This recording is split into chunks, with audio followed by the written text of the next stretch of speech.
Diamond.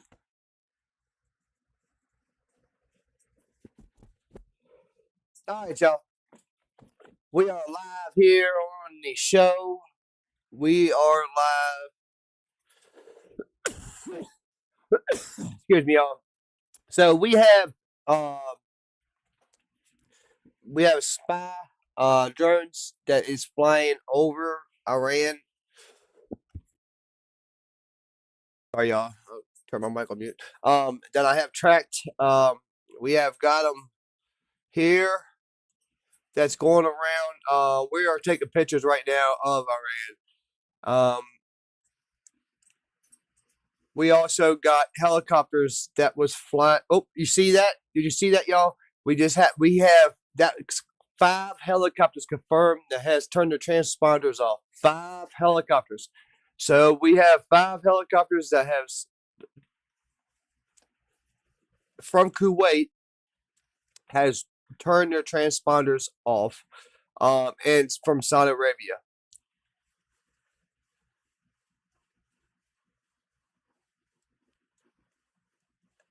Let's see if they pop back up on the board, y'all. So if y'all don't know what a north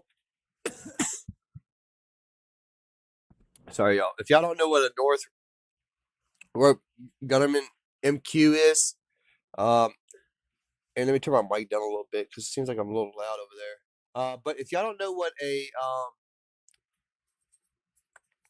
gotta find out where I was. There it is. But anyways, let me pull this over here on the screen over here. This is what's flying around Iran right now. And we're taking surveillance photos and uh, getting reconnaissance about what's going on. Now, but anyways, we have confirmed that 5 helicopters has turned their transponders off, leaving Saudi Arabia and Kuwait. So, not for sure what that's about. I don't know if that's the help that he was talking about that's coming, but I'm going to tell you right now, they do have spy planes flying around the areas. Um, uh, let's see what this is. I think this is a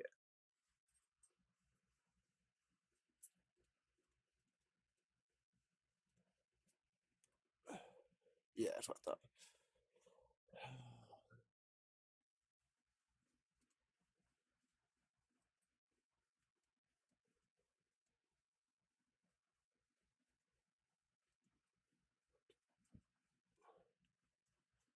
That's pretty cool.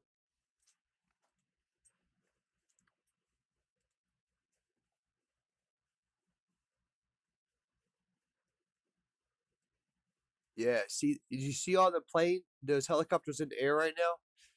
So that's called a SWIFT team or a backup team, should I say? So y'all understand what I mean. Um, what I mean by that is when Black Ops go and do something, if they need backup, they'll have patrols on standby just in case if they need to go in with a bigger squad. You know what I mean? Um, so that's what I'm figuring. That's this is about right here because if you see these helicopters, they're not going nowhere, dude. They're not going nowhere. They're just chilling.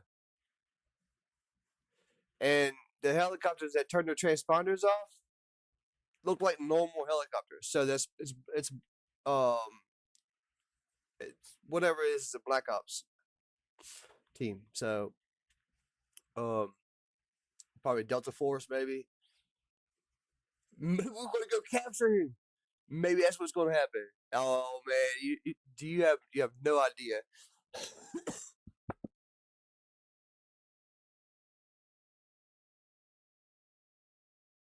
Oh man, that would be crazy if we go and capture him, bring him back to the United States and trial his ass.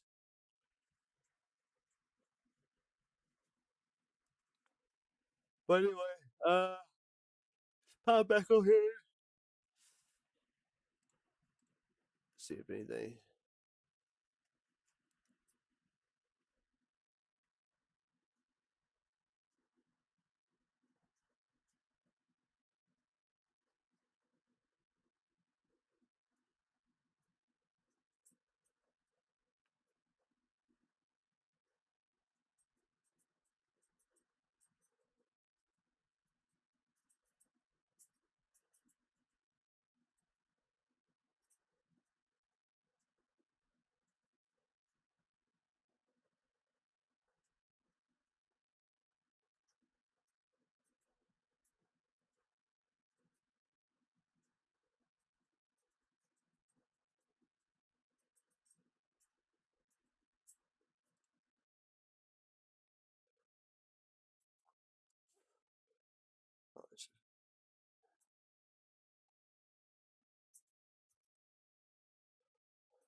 Alright, it's old.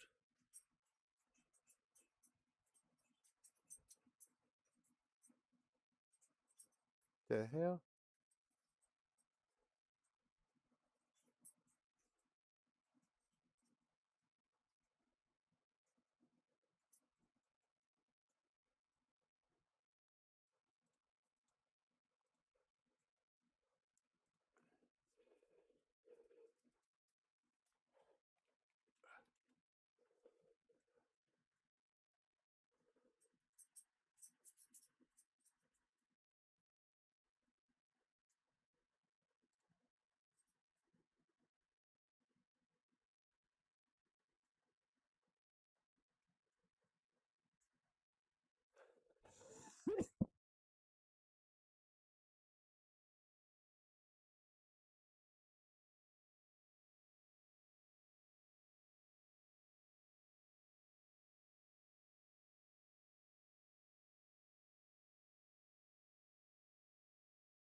There's more protesting in Iran.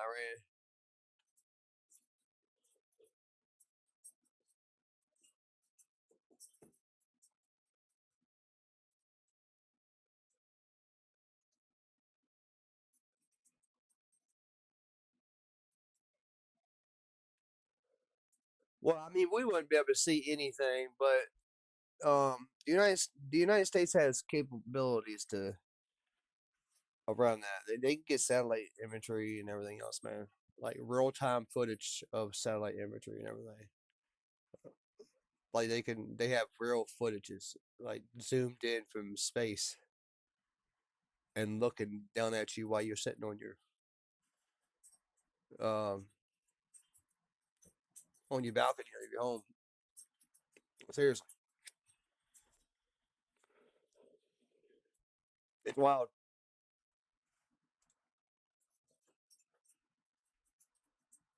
Yo, look.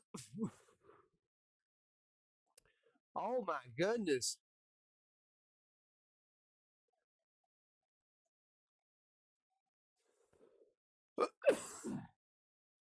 That's what you get. That's what you get. You sitting here literally. Oh, hold on.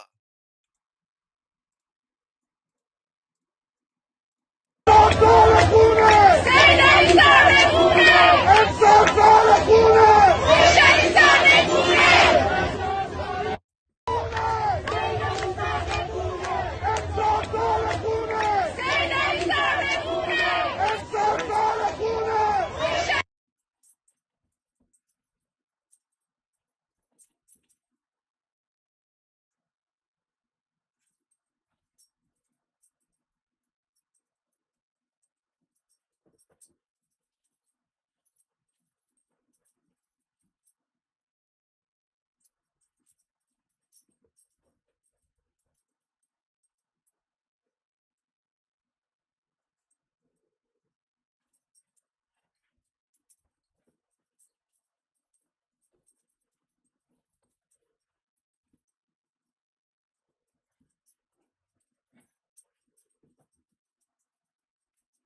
That's crazy.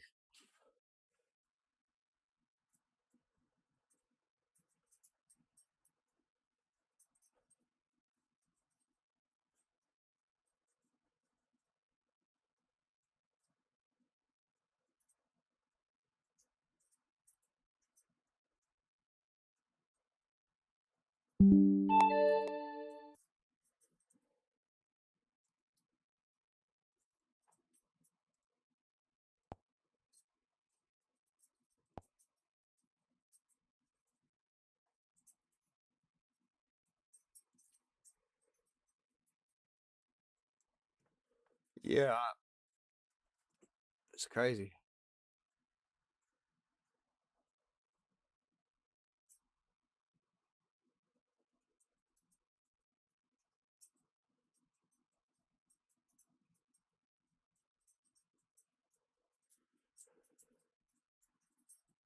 in a failed attempt to buy the Iranian regime's compliance with a weak and ineffective deal.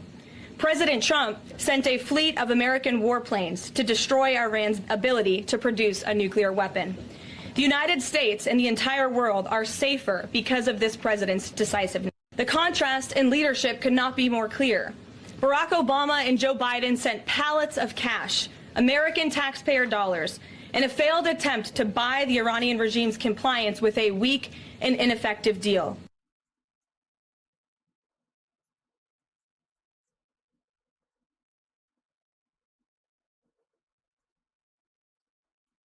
Iran, how's it being received in Russia? How's it being received in China? All three, predictably, will deplore this kind of activity publicly. Privately, they will be impressed with the military capability here. I would argue none of those three militaries could have executed an operation like this. And again, we tend to just breeze by this. But the idea of finding, fixing, kidnapping, taking him out alive with his wife. Machado's fantastic, and she's someone I've known for a very long time, and she that whole movement is. But here's the no.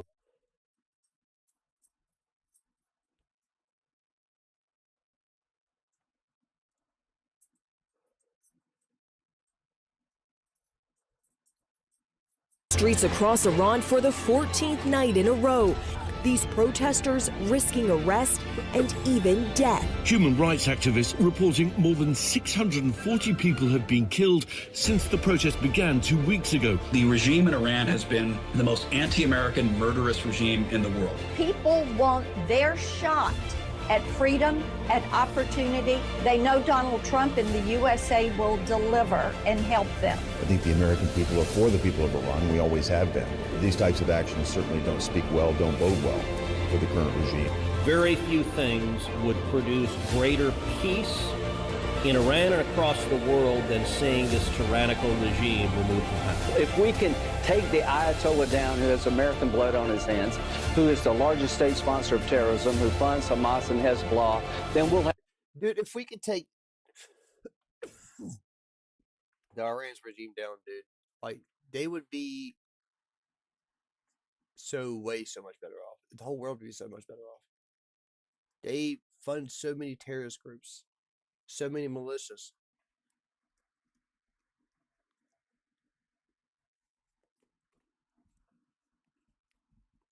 Have a completely new Mideast. Protests, that's one thing. When they start killing thousands of people, and now you're telling me about hanging, we'll see how that works out for them.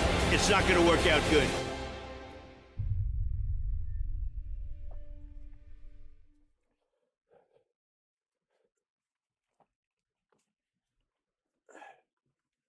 All right, y'all.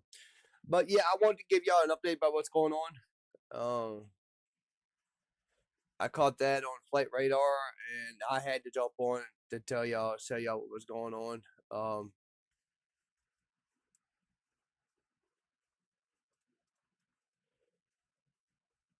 But anyway,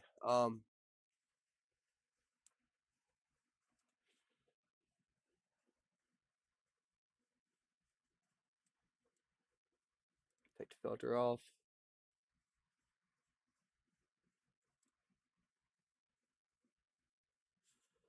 Yeah, we still have a lot of air traffic, so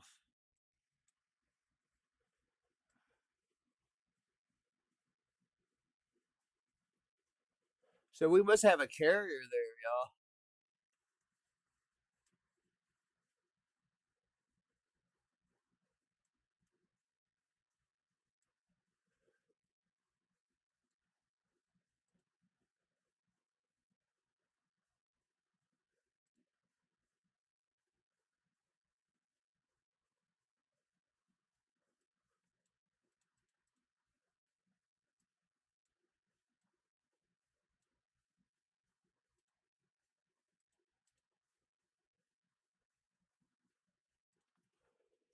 All right, y'all.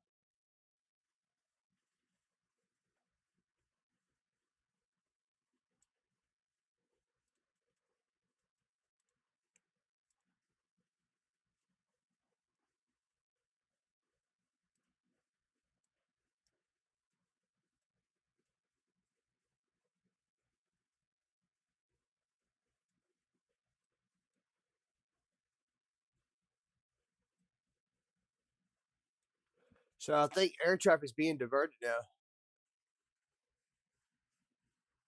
Air traffic, I believe, is being diverted now through Kuwait, Iraq.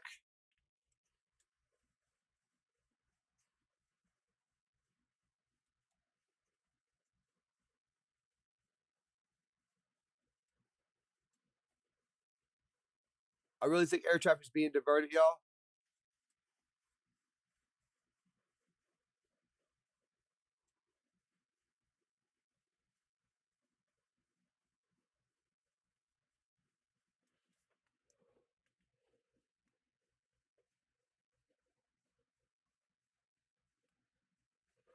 I'm not 100% on this.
Man, that's a lot of air traffic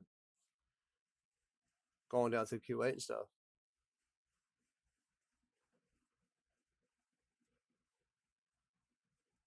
It's still got air traffic inside the state, though. Or country, should I say.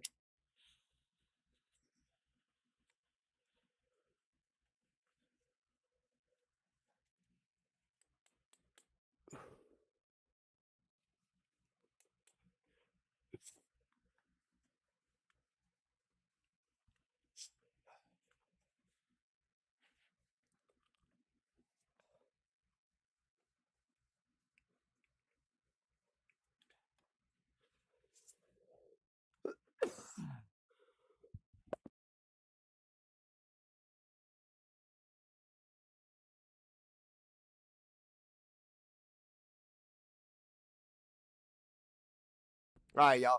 I don't see anything that's going on right now that is suggestion that we are doing any action at this moment. But Trump stays up late.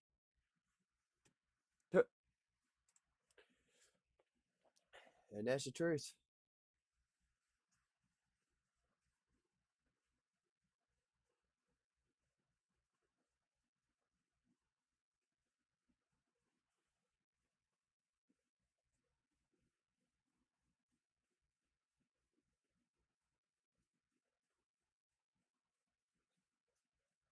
Damn.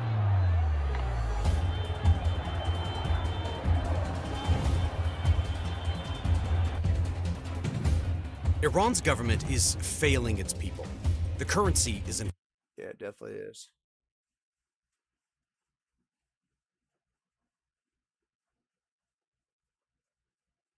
Some very interesting conversations are taking place after Trump captures Maduro. People are like, wait a minute, what are you going to be doing? Yeah, we're going to be running Venezuela right now, and guess what? We're taking around 30 to 50 million barrels from Venezuela for America, and we're going to keep it here. China comes out and says, wait a minute, no.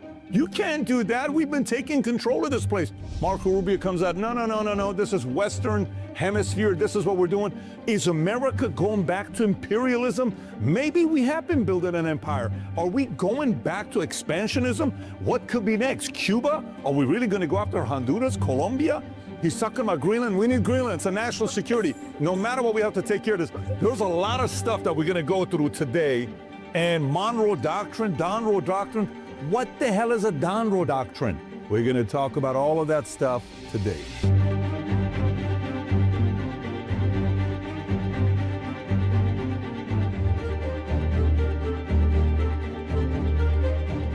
Not being imperialism, we're just tired of sitting here bunching everybody. All right, if you give value out of this video, give it a thumbs up and subscribe to the channel. Stick around to the money. very end on how to get these notes. Let's get right into it. Monroe Doctrine by James Monroe, 1823. What was it all about? Here's what he said. In other words, I'm paraphrasing. Western Hemisphere is an American problem. Anything on our side, we got to address this. Venezuela, our problem. Mexico, our problem. Canada, our problem. And Cuba, our problem. You got to see the history of what happens here. And at the time, the enemy was Europe. So guess what? We don't want Europe to come in here.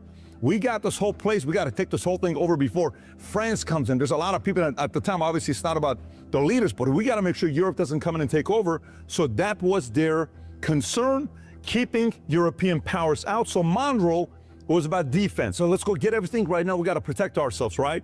Trump comes out and says, you know, Monroe talked about all this stuff, but nowadays they're calling the Donroe. What is the Donroe? The Donroe is different. It's American first leverage. It's purely transactional negotiation, like business way of doing things. Transactional. What does U.S. gain? The enemy today is not Europe, it's China, it's Russia. So Donroe, defense by offense. Let's go get everything that we can. We need Greenland. We need Panama Canal. We need the oil in all these other places. We need all these things that's going to be. We got to go back to expanding again. Are we expanding? What is going to be next? So these two things led to a lot of conversations because Greenland became one of them that we need to go get. There's a bunch of conversations that, well, listen, there's 56,000 people that live in Greenland. Why don't we just give each one of the people that live there $1 million? Some guy tweeted about this. Let's pay him $56 billion and take that whole thing over. They got a lot of great natural resources. Somebody said, who cares about Greenland? Wait till you find out when we got Alaska. Everybody was laughing about this deal. It's the dumbest deal you ever did, America, buying up Alaska until they found out exactly what happened afterwards. So most of the time when we look at maps, we look at maps this way. This is us, this is Greenland. Who cares about Greenland? But if you look at the map in a complete different way, this is Greenland. This is us, this is Greenland, this is Russia. It is very important strategically to get this, and trust me, everybody came out yesterday. Italy, Denmark, Prime Minister, no. Italy, Germany and Britain, no, America can, how dare you come and say you need this? So people are starting to talk and say, maybe this guy's up to something that we don't even know about. So let's go through it. Number one, the evolution of how America became America. 13 colonies. We started right here. That's how America got started. Number two, Louisiana. We purchased Louisiana in 1803, 828,000 square miles for $15 million, 3 cents an acre is what we bought Louisiana for. At first, Thomas Jefferson just wanted New Orleans, and then they're like, no, let's just get the whole thing, get Louisiana. U.S. doubled in size overnight. Think about it here. This is U.S., okay, right here, and then we get Louisiana. Boom, massive. Wait a minute, we are going to get that big? Yes, this is Louisiana purchase in 1803. This is the original colonies, the 13 colonies here, and then all of a sudden we went from here to boom. Wow, America's actually pretty big after we buy Louisiana. Yeah, it's pretty good. Who did we buy it from? Originally, Spain owned it. Then France buys it from Spain. And in France, under Napoleon, all these wars that are taking place, France is running out of money. They're fighting everybody pretty much in Europe. They're like, hey, we want to buy Louisiana. France is like, oh my God, that's going to be such a big headache. You know what? You can have it. No problem. No problem. We'll pay you $50 million. Get it. They needed the cash. They go, got it. Boom. America all of a sudden starts taking over property. No war, no weapons, nothing. We didn't even have a military at that time. It was a small little military. We didn't have a strong military like some of these other countries. We took this place over. In what way? Without conquest. Hence, Greenland could be the same way. Now, next one is Florida. Florida, 1819, the Adams-Sonnes Treaty. You know what we paid for Florida? It was very easy. Here we go. $5 million for Florida. Today, you get a condo for $5 million. They bought the whole state of Florida. Great decision for $5 million. Next, you have the Manifest Destiny era. This journalist, John O'Sullivan, who was a great writer. He comes out, well, maybe he's a little bit of a conspiracy theorist. He comes out in the 1830s, 1850s. He says, America is destined providence, God. We're supposed to do this. Selling the vision. Oh my God, America's destined by providence, progress, and history itself to expand across North American continent. Yes, that's what we're going to be doing. Good person at selling the vision. So that kind of became an identity for America. So then you have the annexation of Texas, 1845. It was an independent country. By the way, in Texas, if you go look at the 1830s, it was like 13 years or something like that, 1836 to 1845. It's its own country. They have their own embassy in France, and I think even in London. You go, if you Google it right now, probably put the picture up so you can see it. Texas was its own state. They took on, when we took over Texas, we took on the $3.25 million debt, and we paid Mexico $15 million. Texas joined the Union in December of 1845. So if I come back up here, this is what it looks like. Now we have Florida, we have the original 13 territories, the colonies, then we have Louisiana, now we have Texas. Now this is us, right? Now let's continue, see what happens next. Are we gonna expand more, or are we gonna just be happy with what we got? So what comes next? Here's what comes next. Mexican-American War, Guadalupe, Hidalgo, 1846 to 1848. This is the treaty. The first war overtly fought for expansion. This was not just we're taking over. This was an absolute war. The war ultimately got us to control Arizona, New Mexico, California, Nevada, Utah, Colorado, Wyoming. Our military on September of 1847 got so deep into Mexico City, and they took over. It says, this is ours. We're here. That's how far we got into it. Eventually, while they're looking at the map and they're like, well, what should we do? Should we take the whole thing over? Should we not? This is what ends up happening. This whole thing here, right up here, you're seeing this side here, Mexican succession. This whole thing we paid $15 million for. Now stay tuned. So now, is America happy? Are we content? Or are we still gonna keep driving? Nope, we're still driving. What happened next? Alaska, purchased 1867. They called this at first, when they made the purchase, a Stewart's Folly, which is like, who is this? What an idiot. This guy's gonna buy Alaska. Who the hell is gonna want anything in Alaska? This is the dumbest deal ever. Sell it to him, take the cash, he's an idiot. That's kind of what they were thinking about it. We bought it for $7.2 million from Russian Empire, 586,000 square miles, massive property. We bought it, nothing was there. Eventually we found a lot of gold and a lot of oil. And it was a great decision. So good for Stewarts for that decision that we made. So now we have Alaska. Then you got annexation of Hawaii, 1898.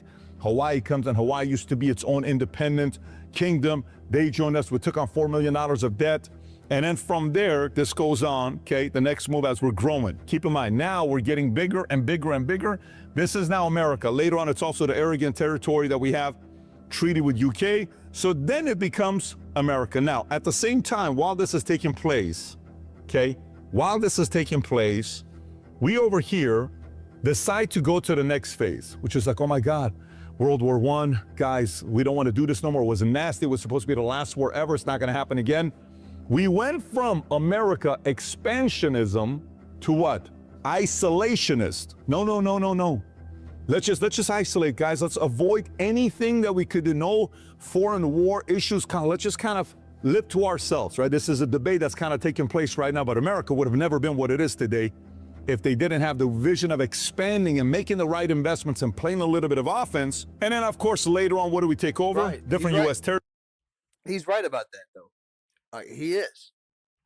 Literally, the United States wouldn't be today if we didn't buy the land and realty that we have and fight the wars that we've been in.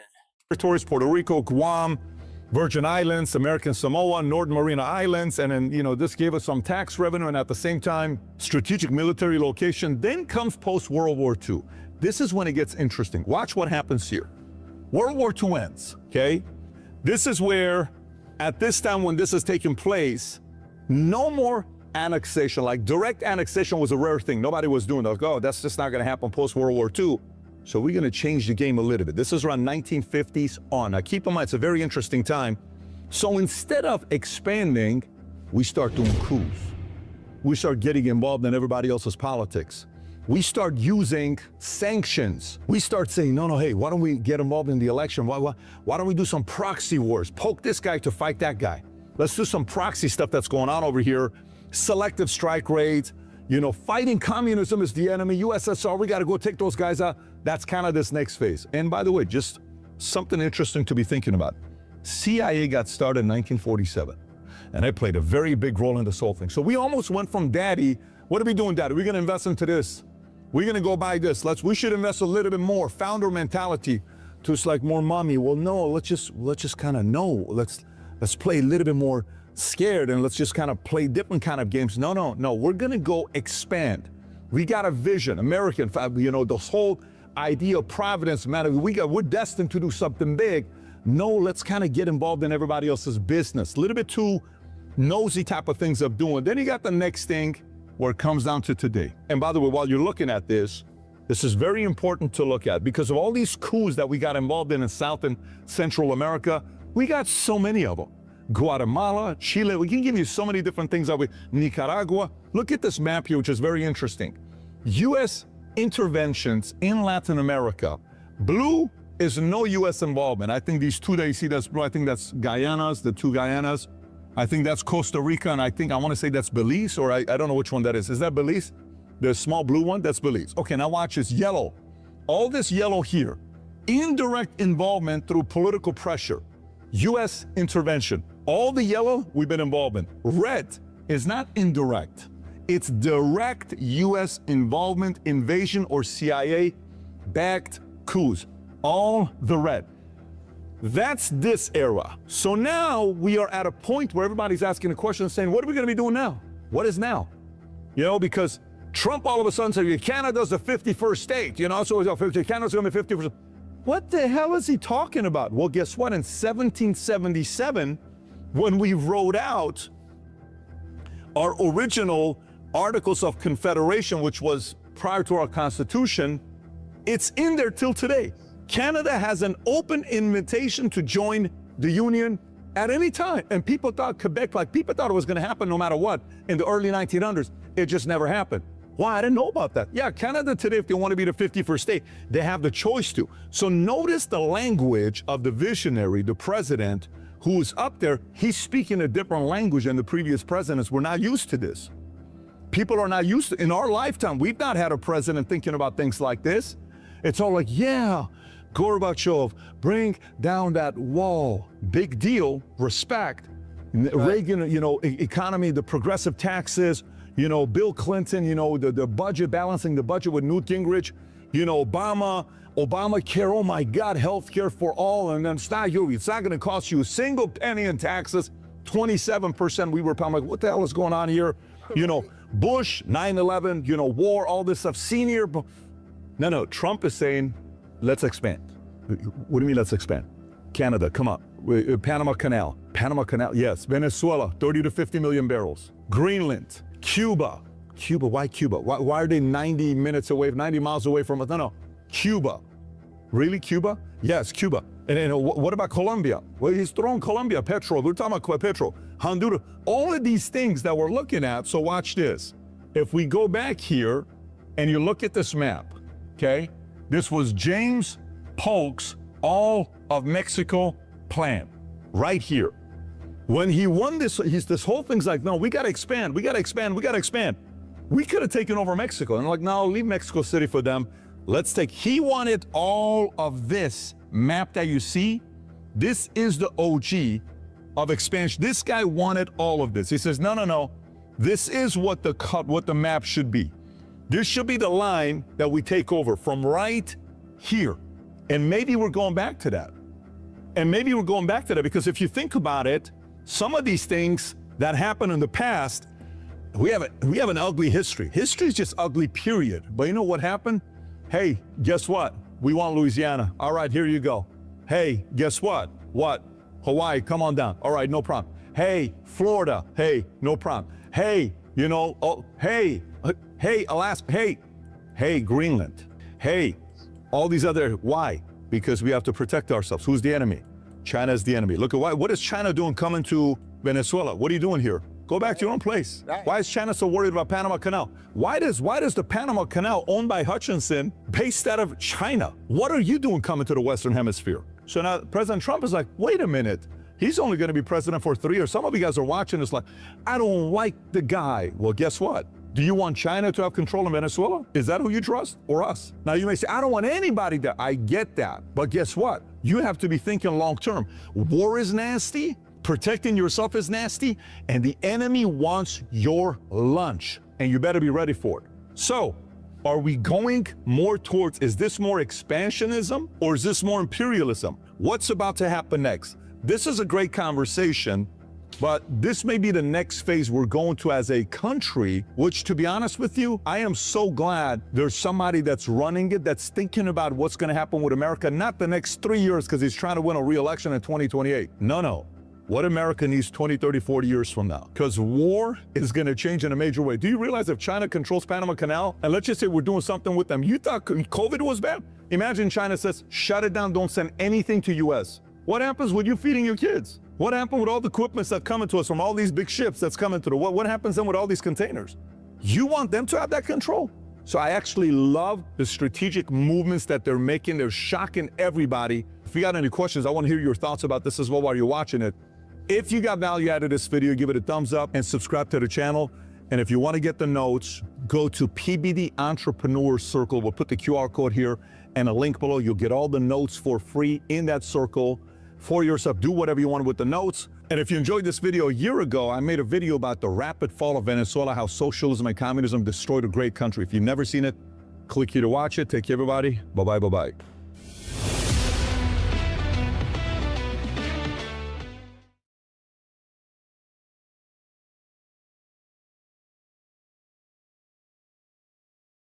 Okay, so I just asked another streamer if we can actually do an interview with him. We'll see. Some very interesting conversation. We'll see if he does. See if he responds. We'll see. I would like to do an interview with him to see how he got where he is now. Nothing, no stupid ass questions or anything like that. Not trying to cuss on the air. It's part of my language or anything. But just like to ask you, like, where does he think the technology that we're going to need to actually get to the point that we need, and what all countries do you think is going to try to go against the plan that we have?